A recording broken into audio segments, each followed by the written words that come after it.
My name's John Markwell, and I've been living here at Seneca Rocks for over 40 years. I came here to climb rocks and teach school in 1968, along with my wife. Well, when we came here, it was a toss-up between moving here and moving to Boulder, Colorado. And my wife and I made arrangements through Buck Harper, the old fellow that used to own the general store there and who also built my shop buildings, to come down and interview for jobs. And when we got here, Buck Harper goes, okay, you've got an appointment tomorrow in Grant County at 1 and in Pendleton County at 2. And we got hired in both counties on the same day, so we stayed.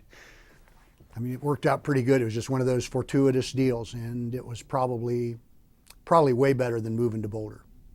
Well, in the 60s, if there were people here climbing at all, it was literally cause for a party because there were so few climbers.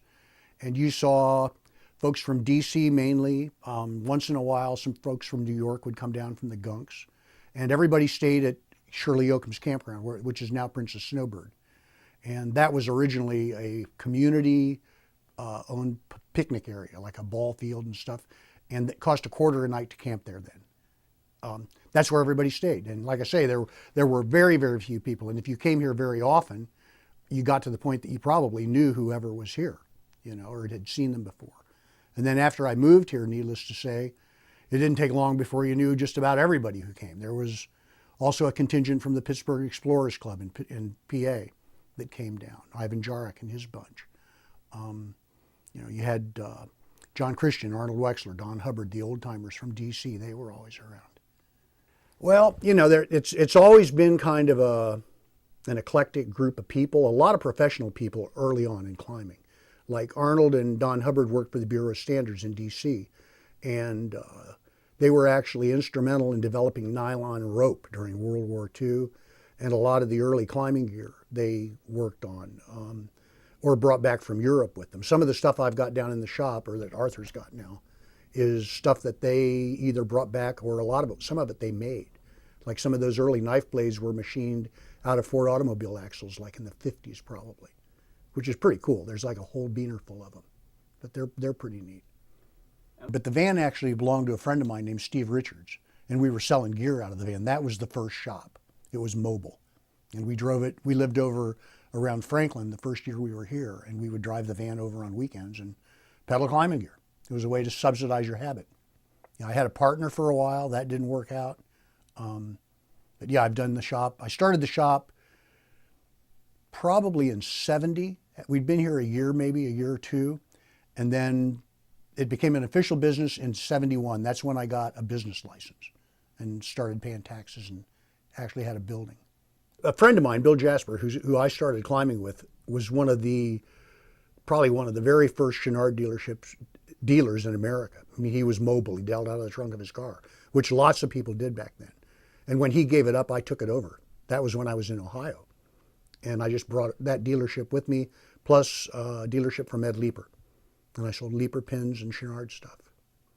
The thing that changed climbing when I came here, or in the 60s actually, was the advent of hard steel pitons. Previous to that, most of the stuff came from Europe, previous to Chouinard and Leeper. And like you had Cassine, Simone, a bunch of different European manufacturers.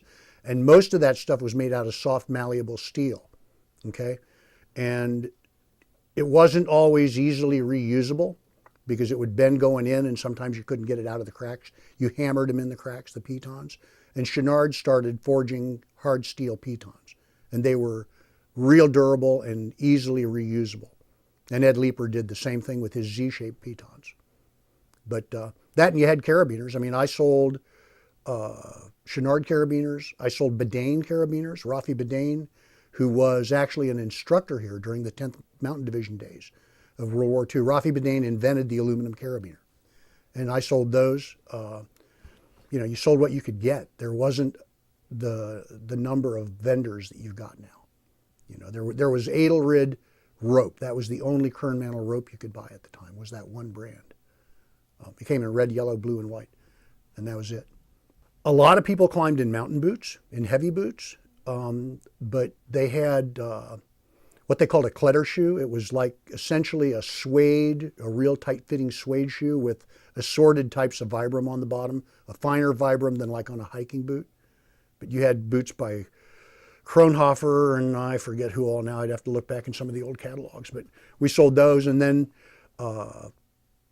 the Robbins Blue Shoe came out, of which I think there's a pair floating around the shop. And it was sort of a boot that was designed for free climbing as well as mostly for big walls. We sold those. And then the EB hit. Actually, before the EB, we had PAs and RDs. RDs were a leather upper. PAs were a canvas upper, but they were smooth soled. And that was a very big deal. And then EBs, and then Fires, the Spanish shoe with the Spanish rubber. So, and everything else since then is kind of the same to me. But the smooth soled shoes made a big difference. My wife, I bought my wife a pair of PAs in 1966 or 7 in Steve Comito's shop in Boulder. It was the first pair I'd ever seen. So it was pretty neat. Oh, they did. And then the Spanish rubber really changed things. The reason the Fire was made out of the rubber it was that Spain had the only health laws that would allow them to make that rubber. I mean, it was toxic as blue blazes, I guess, to make it. And Spain was the only place.